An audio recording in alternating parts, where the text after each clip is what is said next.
Assalamualaikum warahmatullahi wabarakatuh. Kembali dengan saya Rian yang akan membahas mengenai meshing dari resistance test kapal KCS. Melanjutkan sesi sebelumnya. Pada tahapan ini kita akan sebenarnya belum akan masuk ke tahap meshingnya. Jadi kita akan membuat meshing ini akan jadi lebih mudah, jadi lebih simpel. Gimana caranya? Yaitu menghilangkan garis-garis yang ada di sini. Nah, ini garis-garis ini baiknya adalah dihilangkan. Jadi karena bentuknya seperti ini ya, cara menghilangkannya seperti ini. Nah, nanti garis-garis ini sebisa mungkin dihilangkan. Kenapa? Karena ini akan mengganggu persebaran meshingnya. Cuman masalahnya adalah garis-garis yang dihilangkan ini pastikan dia itu bentuknya sebuah garis yang tumpul, bukan garis lancip seperti pada bagian sini. Nah, bagian sini, bagian sambungan-sambungan ini, bagian perdek atau bagian apa namanya depan kapal ini ke deknya kapal itu kan ini ada sudutnya begitu. Nah, kalau bisa ini jangan dihilangkan. Jadi yang dihilangkan cukup di bagian lambungnya saja, disederhanakan sehingga lebih mudah untuk disimulasi. Oke, cara menghilangkannya sebenarnya ada beberapa cara. Yang pertama adalah cara otomatis.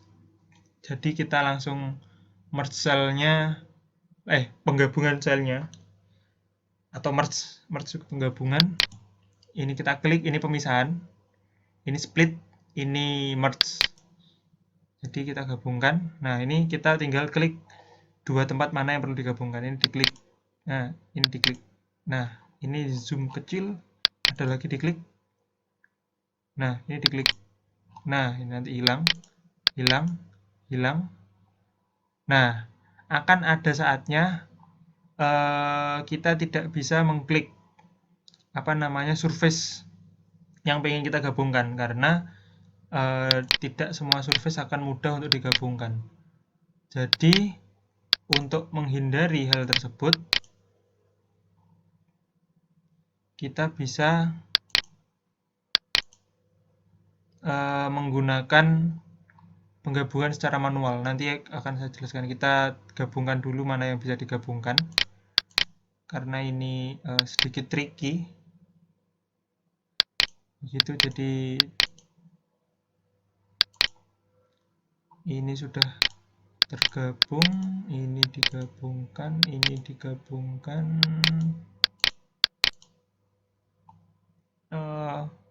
Ini karena bukan sambungan yang krusial, kita gabungkan.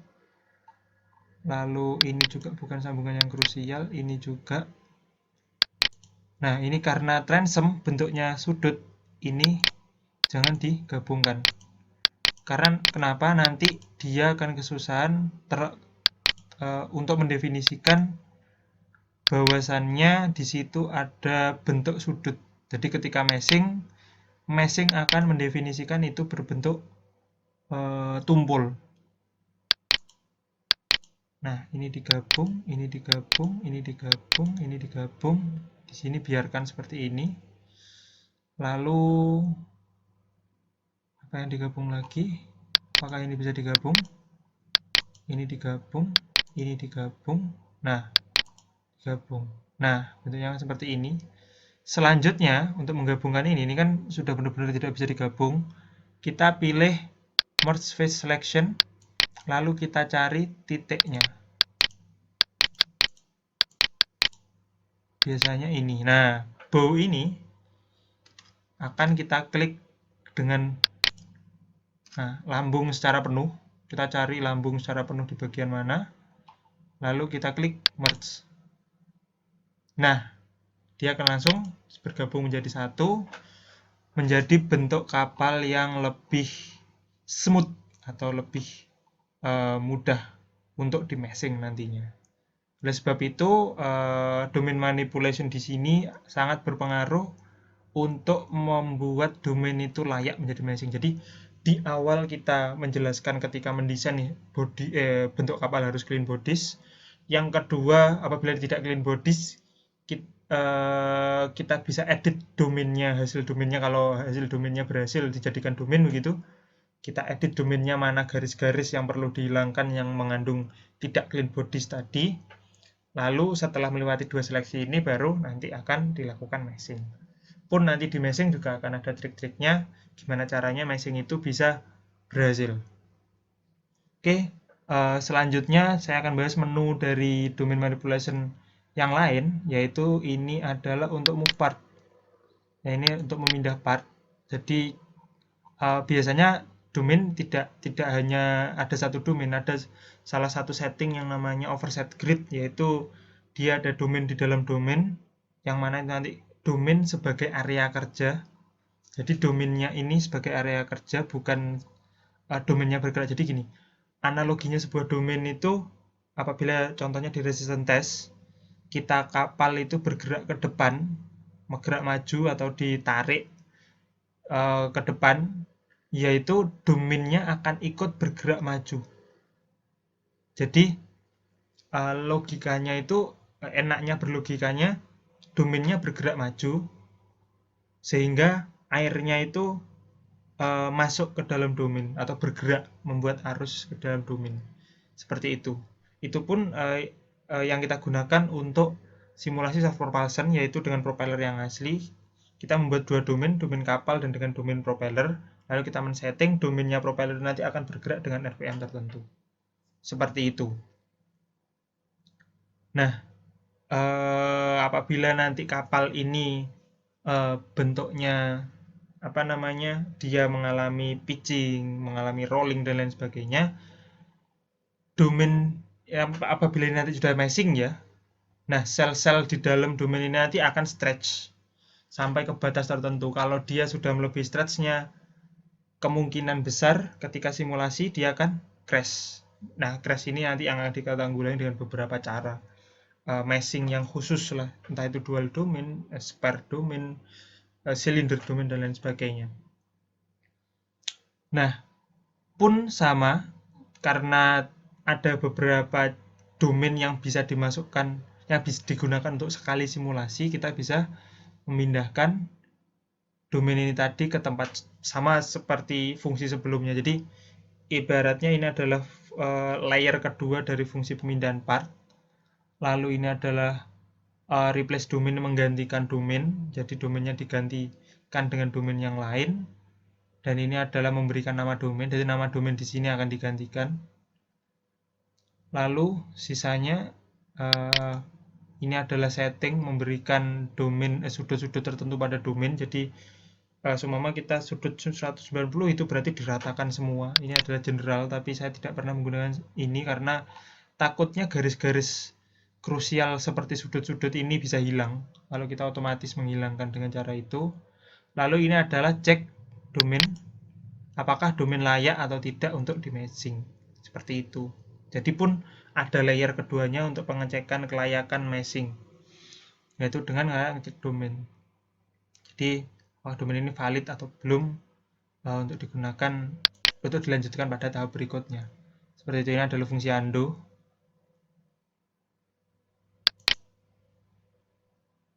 Nah, ini replace domain, remove dan lain sebagainya. Lalu di sini sebenarnya ada menu-menu yang baru seperti mesh transition periodicity dan lain sebagainya. Ini sebenarnya mesh transformation ini bisa digunakan untuk apabila kita melakukan simulasi dan tiba-tiba ukurannya salah, tempatnya salah, posisinya salah, kita bisa meresize. Jadi kita terlanjur ukuran besar, maksudnya meshingnya terlanjur real scale, terus kita butuhnya model scale, ya kita tinggal rubah di scale dikali 0, sekian. Seperti itu. Tipe translate rotation akan sama. Oke, mungkin nanti akan saya jelaskan di video berikutnya. Ini view terkait dengan plugin seperti fungsinya tadi. Oke, coba kita creation di sini. Nah, ini ada Z. Z itu adalah nilai syarat air. Jadi nilai syarat airnya berapa? Sebenarnya saya juga kurang tahu syaratnya, coba saya cek dulu di websitenya KCS, di websitenya NMRI, draftnya berapa untuk ukuran aslinya. Oh, geometrinya tidak ada.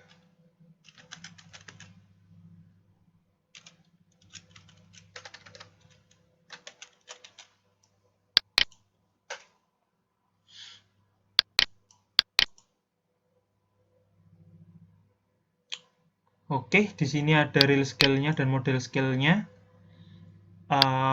Ini adalah informasi dari KCS. Jadi di sini bisa kita lihat bahwasannya draftnya adalah 10,8, tingginya 19, berarti kita masukkan 10,8. Kita apply. Nah, nanti akan terbentuk batasan seperti ini. Fungsi dari batasan ini sebenarnya ada ataupun tidak. Batasan ini tidak berpengaruh signifikan, cuman fungsinya adalah untuk mendetailkan meshing pada bagian permukaan sehingga interaksi antara udara dan air menjadi lebih baik. Seperti itu. Dan ini nanti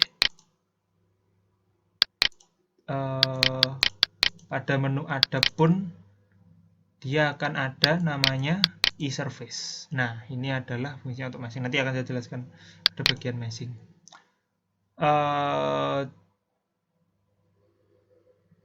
Sekian penjelasan mengenai sebuah domain, kelayakan sebuah domain, fungsi dari sebuah domain, dan beberapa tambahan terkait persiapan meshing yang sudah saya jelaskan. Apabila ada kurangnya mohon maaf. Terima kasih. Wassalamualaikum warahmatullahi wabarakatuh.